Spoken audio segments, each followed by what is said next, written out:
మనం ఉంటున్న ఈ ప్రపంచం నిజంగా ఎలా ఉంటుంది? దానికి అంచుందా లేక గుండ్రంగా ఉంటుందా? ఇలాంటి ప్రశ్నలు ఎప్పుడైనా వచ్చాయా?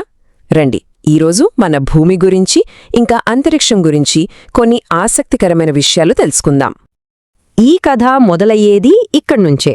ఈ చిత్రంలో కనిపిస్తున్నది చందు వాళ్ళ తాతయ్య. ఇద్దరూ కలిసి పొలానికి వెళ్తున్నారు. అప్పుడే చందు మనసులో ఒక చిన్న కాని చాలా పెద్ద ప్రశ్న మొదలైంది. అవును, చందు అడిగిన ప్రశ్న అదే. మనం భూమి అంచుకు చేరుకోవాలి కదా తాతయ్యా అని. నిజమే కదా? చిన్నప్పుడు మనలో చాలామందికి ఇలాంటి సందేహం వచ్చి ఉంటుంది. ఈ ప్రపంచానికి ఎక్కడో ఒక చివర ఒక అంచు ఉంటుందని అనుకుంటాం. కాని తాతయ్య చెప్పిన జవాబుతో చందు ఆశ్చర్యపోయాడు. ఆయన అన్నారు, నువ్వు ఒకే దిశలో నడుస్తూ వెళ్తే చివరికి నువ్వు ఎక్కడ మొదలుపెట్టావో మళ్ళీ అక్కడికే వస్తావని. అంటే ఈ భూమికి అంచు లేదన్నమాట. ఇది మన గ్రహం గురించిన ఒక ప్రాథమిక సత్యం. ఇదేదో కథ కాదు, 100 ఏళ్ల క్రితమే నిరూపితమైన నిజం. 1519లో ఫర్డినాండ్ మెగల్లన్ అనే ఒక సాహసికుడు తన టీంతో కలిసి ఓ ప్రయాణం మొదలుపెట్టాడు. వాళ్ల లక్ష్యం ఒకటే, ఆగకుండా ఒకే దిశలో వెళ్ళాలి. ఏళ్ల తరబడి సముద్రంలో ప్రయాణించి చివరికి 1522లో వాళ్లు ఎక్కడైతే మొదలుపెట్టారో మళ్లీ అక్కడికే చేరుకున్నారు. భూమి గుండ్రంగా ఉందని చెప్పడానికి ఇంతకంటే పెద్ద ప్రూఫ్ ఏముంటుంది చెప్పండి? సరే, భూమి గుండ్రంగా ఉందని ఒప్పుకుందాం. కాని ఇక్కడే అస్సలు చిక్కు వచ్చి పడింది. మరి మనం నడిచే నేల ఎందుకు ఇంత ఫ్లాట్గా చదరంగా కనిపిస్తోంది? ఎక్కడా వంపు ఉన్నట్టు అనిపించదే? దీన్ని అర్థం చేసుకోవడానికి ఒక సింపుల్ ఉదాహరణ చూద్దాం. ఈ మట్టి కుండని చూడండి, గుండ్రంగా ఉంది కదా? ఇప్పుడు ఈ కుండలోంచే ఒక చిన్న ముక్క పగలగొట్టామనుకోండి, ఆ ముక్క ఎలా ఉంటుంది? ఆల్మోస్ట్ ఫ్లాట్గా ఉంటుంది. దానిమీద ఉన్న చిన్న వంపు మన కంటికి కనబడదు కూడా. మన భూమి కథ కూడా సేమ్ టు సేమ్ అంతే. భూమి అనేది ఒక పెద్ద, చాలా చాలా పెద్ద కుండలాంటిది. మనం చూసేది ఆ కుండలో ఒక చిన్న పెంకుముక్కంత భాగం మాత్రమే. అందుకే ఆ పెద్ద గోళం మీద ఉన్న వంపు మనకస్సలు కనిపించదన్నమాట. భూమి ఆకారం అర్థం చేసుకోవడానికి ఈ గ్లోబ్ చాలా బాగా ఉపయోగపడుతుంది. కానీ ఈ గ్లోబ్ మీద ఒక దేశాన్ని కరెక్ట్గా ఎలా కనుక్కోవడం? చందు స్నేహితుడు హరీష్కి ఇదే డౌట్ వచ్చింది. గ్లోబ్ మీద అమెరికాను వెతుకుతూ, హే, నాకది కనబడట్లేదు, నేను దాన్ని ఎలా గుర్తించాలి అని అడిగాడు. అవును, ఒక సిస్టం లేకపోతే ఎలా? మళ్ళీ ఇంకో సింపుల్ ఉదాహరణ. ఈ పిల్లలు చూడండి, ఇసుకలో ఒక రాయి ఎక్కడుందో చెప్పడానికి ఏం చేస్తున్నారు? కొన్ని అడ్డం గీతలు, కొన్ని నిలువు గీతలు గీశారు.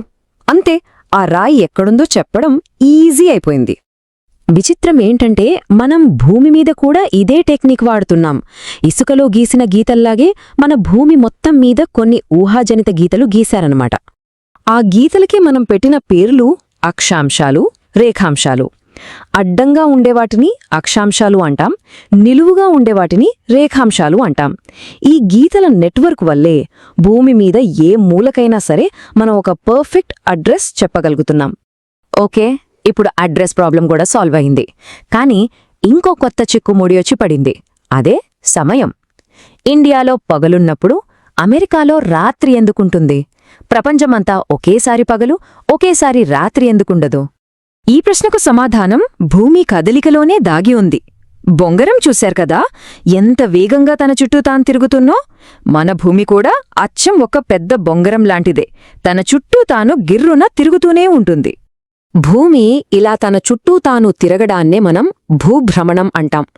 ఈ ఒక్క రౌండ్ కంప్లీట్ అవ్వడానికి కరెక్ట్గా 24 గంటలు పడుతుంది. మన ఒక రోజు అంటే అదే. ఈ భూభ్రమణం వల్లే మనకు పగలు, రాత్రి ఏర్పడతాయి. చాలా సింపుల్. భూమి తిరుగుతున్నప్పుడు ఏ భాగమైతే సూర్యుడికి ఎదురుగా వస్తోందో అక్కడ పగలు, సూర్యుడికి అవతలివైపు అంటే నీడలో ఉన్న భాగానికి రాత్రి.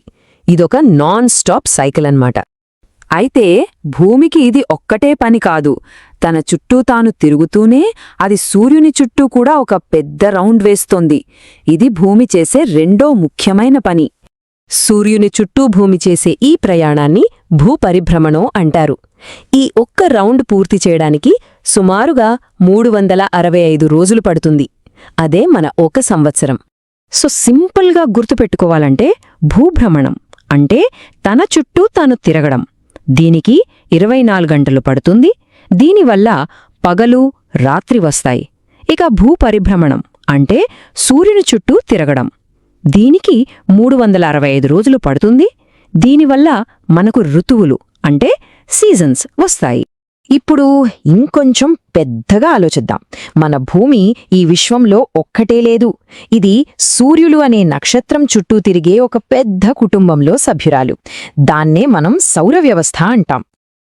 ఈ కుటుంబానికి సూర్యుడు హెడ్. దాని చుట్టూ మన భూమితో కలిపి మొత్తం 8 గ్రహాలు తిరుగుతున్నాయి. బుధుడు, శుక్రుడు, భూమి, అంగారకుడు, తర్వాత బృహస్పతి, శని, యురేనస్, నెప్ట్యూన్. ఇదంతా కలిపితేనే మన సోలార్ సిస్టమ్. ఈ విశ్వాన్ని అర్థం చేసుకోవడానికి మనమిప్పుడు భూమి మీదే కూర్చోలేదు. మనం కూడా అంతరిక్షంలోకి వెళ్తున్నాం. మన భారతదేశం పంపిన చంద్రయాన్-2 మిషన్ అలాంటి ఒక గొప్ప ప్రయత్నమే. రాకెట్లు, శాటిలైట్లు, రోవర్లతో మనం ఈ సోలార్ సిస్టంలోని రహస్యాలను తెలుసుకుంటున్నాం. ఇదంతా చూశాక మన ప్రయాణం మొదలైనప్పటి నుండి ఎంతో దూరం వచ్చాం కదా. ఇప్పుడు మన ముందున్న చివరి అతిపెద్ద ప్రశ్న ఒకటి ఉంది. మన భూమిలాగే మనం వేరే గ్రహాల మీద బ్రతకగలమా? ఈ ఒక్క ప్రశ్నకు సమాధానం వెతకడమే మానవాళి ముందున్న అతిపెద్ద సవాలు. దీని గురించి ఆలోచిస్తూ ఉండండి. ఈ వీడియో మీకు నచ్చినట్లయితే లైక్ చేయండి, షేర్ చేయండి, కామెంట్ చేయండి, అలాగే మన ఛానల్ ని సబ్స్క్రైబ్ చేయండి. Thanks for watching.